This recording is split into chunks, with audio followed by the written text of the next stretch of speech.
नमस्कार प्यारे साथियों, मैं डीवीडी सर आप सभी लोगों का फिर से एक बार मैथ की दुनिया 01 में वेलकम करता हूं। आशा करता हूं कि आप सब लोग मस्त होंगे, जबरदस्त होंगे, जिंदाबाद होंगे और अपनी पढ़ाई अच्छे से कर रहे होंगे। तो प्यारे साथियों, मैं आप लोगों के सामने एक फिर लेकर आ गया हूं एक खतरनाक क्वेश्चन फिजिक्स का।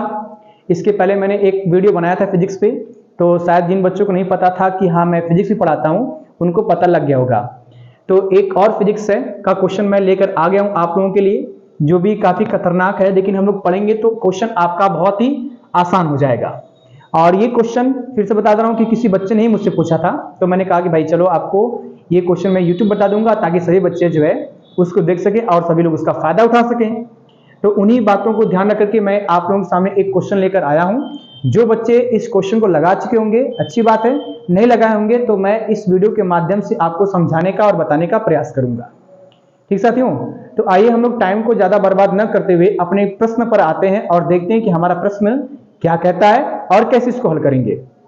चलिए, लेकिन हाँ, प्रश्न को शुरू करने से पहले मैं आप लोगों से उम्मीद रखूंगा कि आप सभी लोग जो है प्रकाश की किरण में जो भी चैप्टर पढ़े होंगे उससे संबंधित चीजें के बारे में आप लोग जानते होंगे। फार्मूला याद होगा, आपको नहीं भी याद होगा तो मैं फार्मूले को लिख करके बताते चलूंगा कि हाँ ये कंडीशन हमारे पास होती है। ठीक ना, आइए देखते हैं। सवाल कह रहा है क्या कि प्रकाश किरण माध्यम 1 अपवर्तनांक n1 से माध्यम 2 अपवर्तनांक n2 में प्रवेश करता है। मतलब ये कहना चाहता है ये कि प्रकाश की किरण कोई है जो माध्यम 1 से माध्यम 2 में प्रवेश करती है और माध्यम 1 का अपवर्तनांक n1 है, माध्यम 2 का अपवर्तनांक n2 है। ये प्रश्न कहना चाहता है। जैसे आपके ऊपर का माध्यम n1 है, ये मैंने मान लेता हूं कि इस तल के ऊपर जो है, इस तल के ऊपर का जो माध्यम है, मैं लिख भी दे रहा हूं यहां पर, इस तल के ऊपर का माध्यम 1 है और यहां पर मैंने कह दिया कि यहां पर जो नीचे के तल का माध्यम है उसको मैंने माध्यम 2 कह दिया। मतलब प्रकाश की किरण माध्यम 1 से माध्यम 2 में प्रवेश करती है। माध्यम 1 का अपवर्तनांक n1 है और माध्यम 2 का अपवर्तनांक n2 है। तो इसके माध्यम 1 का अपवर्तनांक मैंने कह दिया कि n1 है और माध्यम 2 का अपवर्तनांक हो गया आपके पास n2। ये प्रश्न कहना चाहता है। तो फिर कह रहा है क्या कि यदि n2 ग्रेटर देन n1 एवं अपवर्तित तथा परावर्तित किरणें, अब अपवर्तित और परावर्तित किरणें क्या होती हैं आपको मैं बताऊं कि जिस माध्यम से प्रकाश की किरणें आती हैं उस माध्यम में प्रकाश की किरणों को हम लोग बोलते हैं आपतित किरणें और टकराकर अगर उसी माध्यम में चली जाती है तो उसको हम लोग बोलते हैं परावर्तित किरणें और अगर टकराकर दूसरे माध्यम में चली जाती है उसको हम लोग बोलते हैं अपवर्तित किरणें। ये जो देख रहे हैं आप लोग, ये डायग्राम में जो ये किरण है ये आपका परावर्तित किरण है। मैं लिख भी दे रहा हूं यहां पर कि ये आपका परावर्तित है, परावर्तित किरण है, परावर्तित किरण। और इधर जो नीचे आ रहा है ये आपका हो जाएगा अपवर्तित किरण, अपवर्तित किरण हो जाएगा। ठीक है मेरे भाई। तो ये कह रहा है कि अपवर्तित तथा परावर्तित, यहां बोल रहा है अपवर्तित तथा परावर्तित किरणें परस्पर लंबवत हो, मतलब ये और ये, इनके बीच में कोण कितने अंश का बन रहा है? 90 अंश का। ये पूरा लिखा भी है कि ये पूरा कोण आपका बन रहा है 90 अंश का।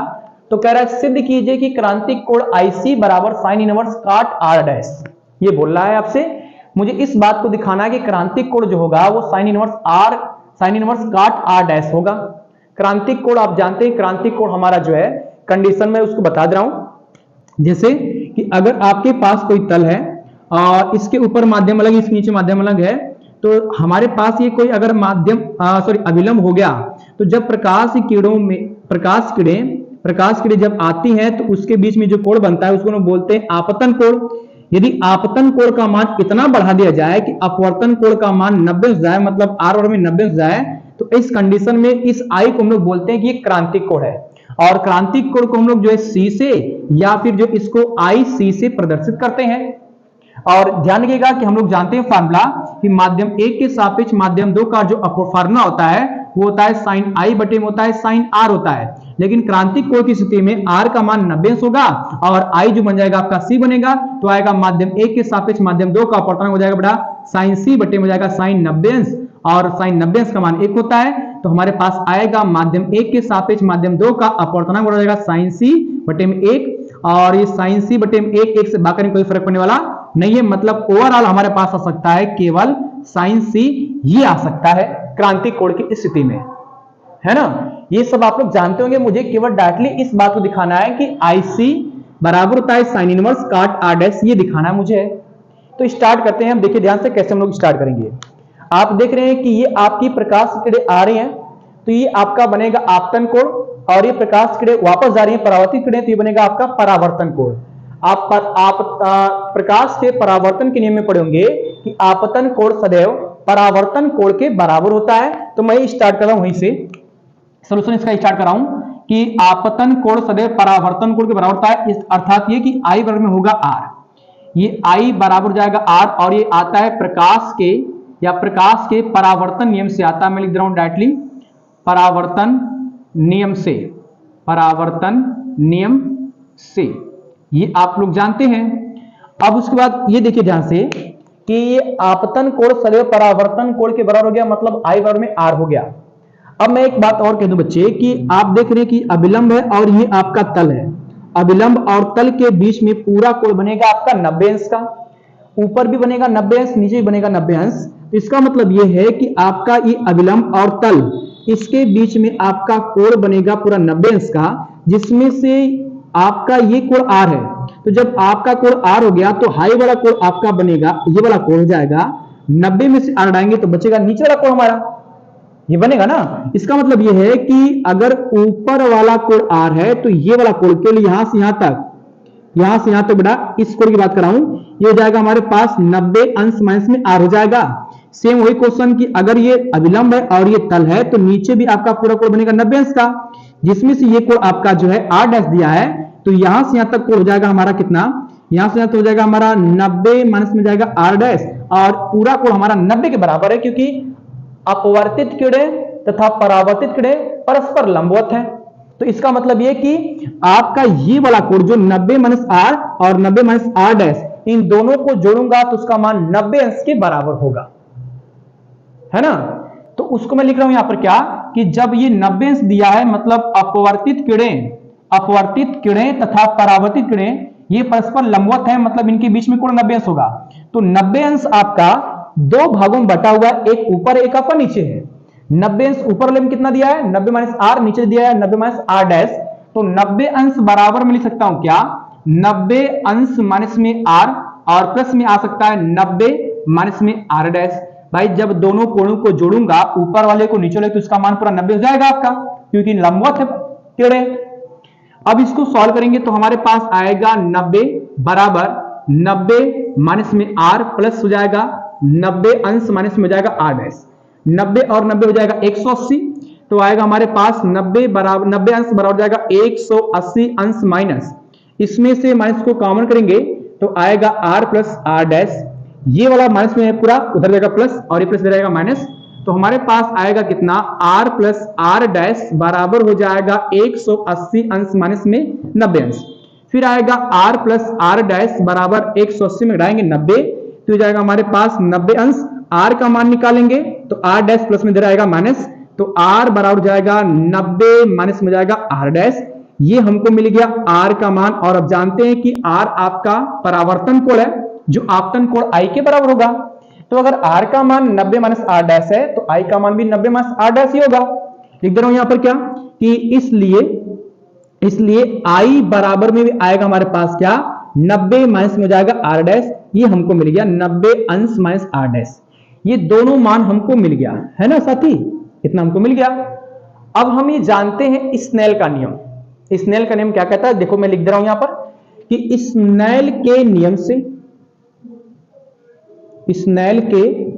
से, और स्नेल का नियम कहता है क्या कि माध्यम 1 के सापेक्ष माध्यम 2 का अपवर्तनांक बराबर साइन I बटे में होता है साइन R तो होता है, लेकिन माध्यम 1 में आपतन कोण I है और माध्यम 2 में अपवर्तन कोण R है, और यहां पर R नहीं रहेगा बल्कि क्या रहेगा R डैश, क्योंकि दूसरे माध्यम में अपवर्तन कोण R डैश दिया है, ये रहेगा हमारे पास।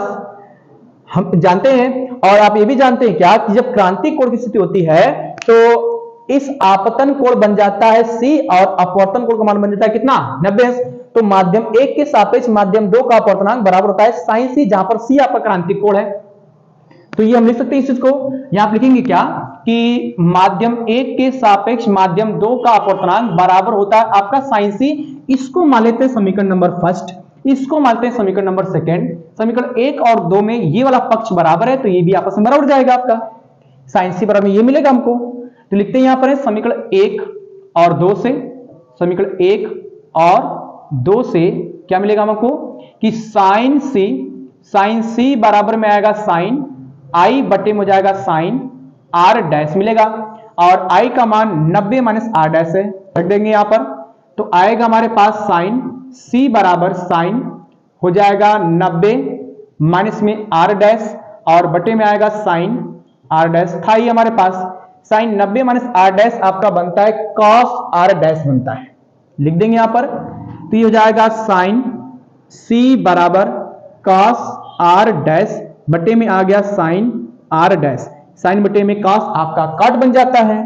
तो ये आएगा साइन सी बराबर जाएगा कॉट आर डैश, सी का मान निकालेंगे चलाएगा इनवर्स में, तो आएगा सी बराबर साइन इनवर्स ब्रैकेट में आएगा कॉट आर डैश। हमको यही सिद्ध करना था, ये दिखाना था। इसी सी को कुछ लोग आईसी भी लिखते हैं, तो लिख देते हैं यहां पर या करके कि आई सी बराबर हो जाएगा साइन इनवर्स ब्रैकेट में आएगा कॉट आर डैश, ये हमको मिलेगा और यही हमें सिद्ध करना था एकदम सिंपली तौर पे, है ना।